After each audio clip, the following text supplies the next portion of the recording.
How often should you replace your kitchen sponge? Can you clean it? Should you put it in the microwave? What about your dishwasher? How do you disinfect a sponge? These are all great questions, and we will answer them and address them in this video as I talk about the do's and don'ts of kitchen sponges. First off, how often should you replace your kitchen sponge? As a general rule of thumb, you should replace it every 2 to 4 weeks, but this is going to vary depending on how much abuse it takes. Depending on how much you use it will depend on when you replace it. Some of the signs that you should replace your sponge is it's visibly stained, discolored, right? It's falling apart, disintegrating. If it's starting to stink or smell, it's got a sour smell to it. These are all good ideas and indicators you should go ahead and replace it. You know, when a sponge is wet and stays wet for a long period of time, it can form mold and mildew, and that really starts to stink. Also, if you just can't even remember the last time you changed your sponge out, probably a good idea to go ahead and do that now.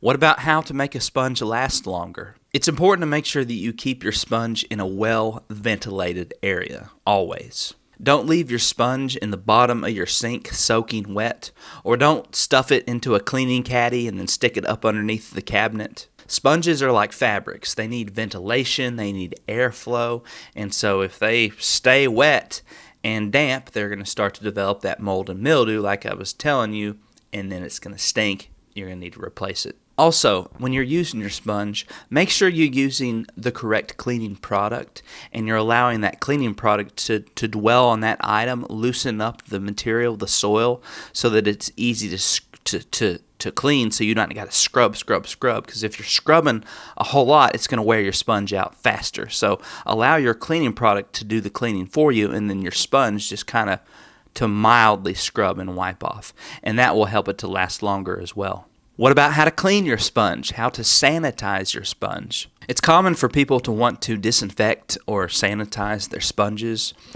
but there's a big difference between sanitizing and disinfecting, and people like to use those words interchangeably, but they are vastly different. They're not the same thing, and so you got to be real careful about what you're saying here. Sanitize or disinfect. We can sanitize the sponge and maybe disinfect it. Maybe, but there's no guarantee. The difference is when you sanitize something, what you're doing, it has to do with killing and reducing bacteria. Okay? When you're disinfecting something, it has to do with killing and reducing bacteria, yes, but also viruses on top of that. So sanitization has to do with bacteria, the germs that have to do with bacteria. Disinfectant has to do with the germs that have to do with bacteria and viruses. Also, I should mention that when something is labeled a disinfectant, the EPA, will say kills 99.9% of viruses and bacteria. But that is been tested and proven and is good on solid surfaces. Okay, not on sponges, not on couches, carpets, right? On solid surfaces. So countertops, children's toys, that's what that's talking about. You can disinfect a solid surface and ensure you kill 99.9% of the virus and the bacteria. But we can't do that on a sponge. There is nothing in existence that has been tested and proven and has the EPA stamp of approval that kills viruses in a sponge, disinfect a sponge. It doesn't exist. So we can sanitize a sponge, we can reduce and kill the bacteria, but viruses, who knows? So what we're doing when we're cleaning the sponge is we are sanitizing the sponge and just hoping that maybe some viruses get killed along the way. If the sponge has viruses, you get what I'm saying.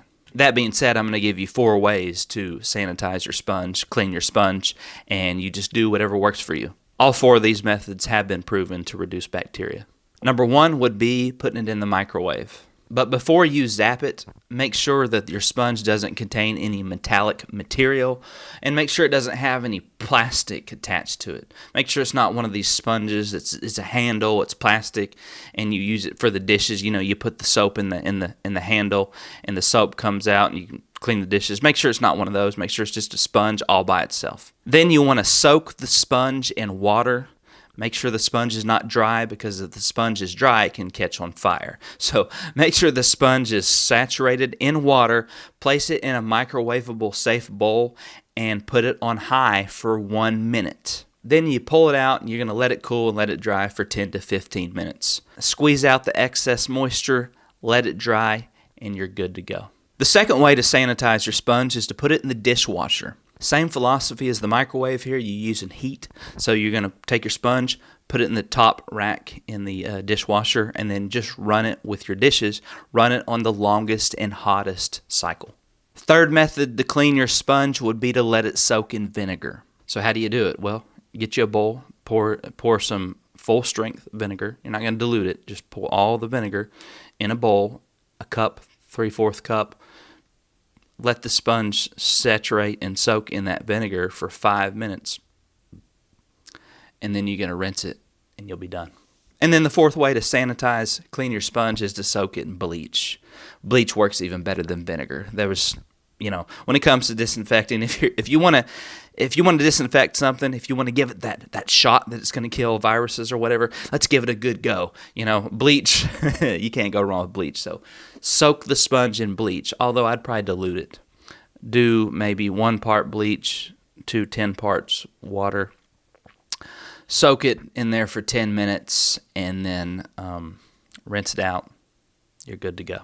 If you want to know more about the difference between sanitizing and disinfecting, or if you want to know more about cleaning and disinfecting and the differences, or if you just want to know more about cleaning chemicals, I have a series on this channel that I did called Understanding Cleaning Chemicals.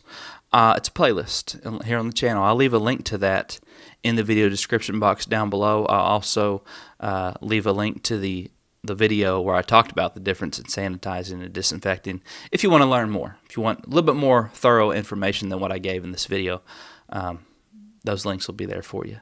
So until next time, my friends, I hope you found this video valuable. I'll see you on the next one.